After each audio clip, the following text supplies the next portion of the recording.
everyone, welcome back to my channel. If you are new here, welcome. My name is Kiana and I do a lot of sewing and fashion videos. Today I have a tutorial and pattern for these wide leg pleated trousers. So the pattern is the first link down in the description. I did a video actually on these like basically exact pair of pants a while ago where I showed you how to like pattern and sew it and all that jazz, but you guys were requesting a pattern, so I have a pattern for you guys today. These particular pants have pockets, belt loops, and an extended waistband, but of course you can customize that so you don't have to add the pockets, you don't have to add the belt loops, and you can do a regular waistband. So yeah, feel free to customize the pattern. So if you guys want to learn how to create these wide leg pleated pants, then just keep watching. Okay, so we're going to start off by printing our pattern. I like to print mine on cardstock just because it's a little bit more durable and it helps me keep the patterns for a long time. There are marks at the page corners that help you match up your pattern pieces, so I'm just going to match those up and then tape it down. Once you connect all your pattern pieces, I'm just going to cut it out. So the only adjustment I'm making is the length because this is standardized and I'm quite tall, so I'm just lengthening it a little bit, and then I'm going to cut out a US size 2. Once you have all your pattern pieces cut out, you can go ahead and cut out your fabric. And pay close attention to the marks on each pattern piece. For instance, there are some notch points and there are some marks where you want to maybe trace out your dart or trace out the pleats. So I'm just notching where it says to notch. And then right here, I'm using tracing paper and a tracing wheel to mark out the pleat on the front of my pants. And then I'm also going to notch that as well, just because I like to be extra prepared. But you can mark your pattern in whatever way you're most comfortable. The first thing I'm going to do is tackle the darts, so I'm just going to fold it in half with the right sides together, and then I'm going to pin my dart and sew along the line I marked. Now I'm going to move on to the pleats on the front leg. So very similar to the dart, I'm going to fold it in half, right sides together, pin along that side line, and then I'm just going to sew that line. Once you've sewn that line, I'm going to open up my pleat and I'm going to center it over the line we have sewn. Then I'm going to iron it down, only creasing where we've sewn, so I'm not going to iron down the entire leg. So this is what it should look like, and then I'm going to just stay stitch at the top of that pleat so it doesn't move around while we're sewing it later.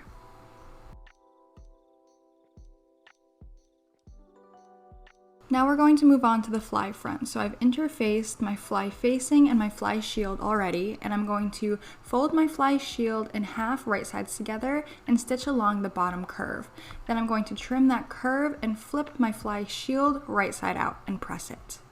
Now I'm just going to finish the straight edge of the fly shield and the curved edge of the fly facing with my serger, and I'm going to do the same thing with the crotch seam of the front leg. Now I'm going to place my fly facing right sides together with that crotch seam on the left pant leg, and I'm going to just sew that down with 3/8 of an inch seam allowance. And the front crotch is the only place on these pants where the seam allowance is not 1/2 inch. Now I'm going to press open that seam and clip into the seam allowance just below the fly facing so that seam allowance can be handled separately. Then I'm going to fold over the fly facing and press that down. Now I'm going to just top stitch this edge where we folded over the fly facing. And it should look like this. Now I'm going to take my zipper and place it face down over the fly facing, making sure to line up the edge of that zipper with the edge of that crotch seam.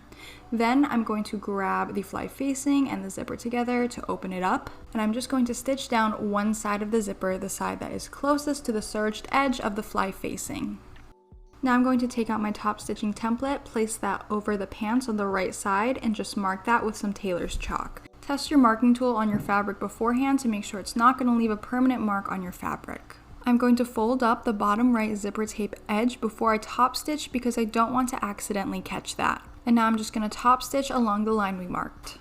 I'm going to place my fly shield on top of my zipper, and I'm going to grab the fly shield and zipper edge together because that is the place we are going to sew next. So I'm just going to sew the zipper and the fly shield together right in that middle of the zipper tape.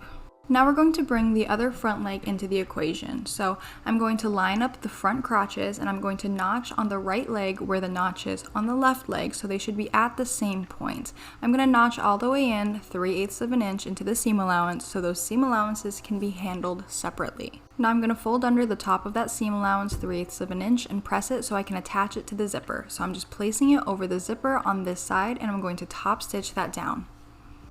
Now to finish the fly front, I'm going to fold under the overlap of that seam 3/8 of an inch and press it, and then I'm going to lay it on top of the underlap of that seam, and I'm just going to sew them together by top stitching. Remember, there are multiple ways to sew a fly front, so if you're not comfortable with this method, there are other methods that you can go ahead and check out.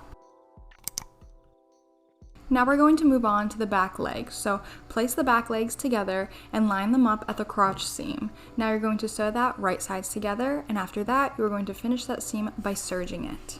Now prep the pockets for installation by serging along the curved edge of that pocket. Do not sew along the straight edge. Place your pockets right sides together at the notches you marked earlier and then sew them in place. After you sew those in place, serge down the entire side seam of the pants. Now flip your pockets out and we're going to understitch at this seam. To understitch, you're basically just going to sew the pocket to the seam allowance. We're going to understitch because this just helps to prevent the pocket from rolling out while you're wearing the pants. Repeat this process for the pockets on the front side as well. When you have finished the front and back pants, place them right sides together and we're going to sew along the side seams. Start sewing along the side seam, but when you reach the pocket intersection, raise your presser foot, leave your needle in, and pivot the fabric, and then you can continue sewing along the pocket. When you reach the next intersection, pivot again so you can finish sewing the side seam. Now sew and serge the inseam. Now we're going to prep the belt loops for installation, so just fold the belt loops in quarters so that it can be folded nicely. Then you just want to sew along the edges on both sides of each belt loop. Now we're going to prep the pant waist by basting along the entirety of the waistline so that we can ease it into the waistband later on. I'm going to interface my waistband, and then I'm going to also crease that waistband right down the center. I'm going to match up the notches for my extended waistband at the edge of the fly front on the side that overlaps. Pin along the entirety of the waistline, making sure to ease the waistline of the pants into the waistband. These pants are super high-waisted, so you will have to ease the pants to make it fit into the waistband. At this point, I'm also going to add my belt loops in between the waistband and the pants. So I'm going to add 2 at the front, 2 at the sides, and 2 in the back. Now just sew along the waistline seam. Now we're going to sew the belt loops down, so I'm going to sew the belt loop down to the pants about 1/2 inch away from that waistline seam. I'm going to sew back and forth a few times to make sure it's really secure, and then after that it'll end up looking like this. Next up, I'm just going to serge the free edge of the waistband so I can prep it for later. Next, finish the waistband edges, so fold it in half right sides together and sew with a 1/2 inch seam allowance, and this is for the underlap of your fly front. Be sure only to catch the waistband and not to catch the actual pants. I'm going to clip the top corner before turning this right side out.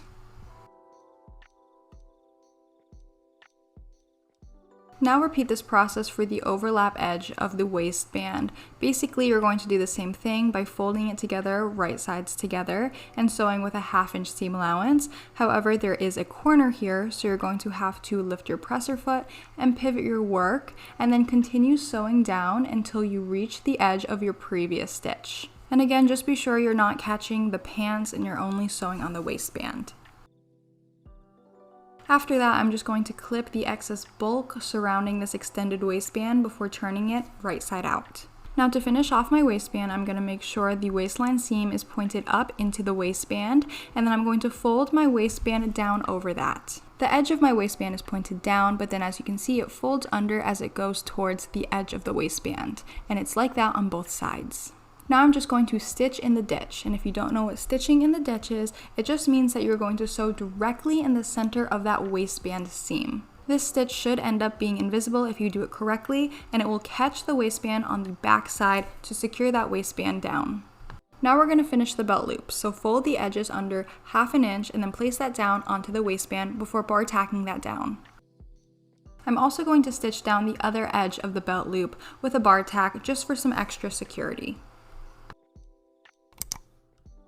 Now hem your pants, and a 1 inch hem allowance is included, but make sure you try on your pants in case you need to use less of a hem allowance or in case you need to cut your pants shorter. Now lastly, just add your closures. So I decided to go with a button at the top of my zipper, and I went with a hook and eye bar closure at the edge of my extended waistband. And after you add your closures, you are done with your wide leg pleated trousers.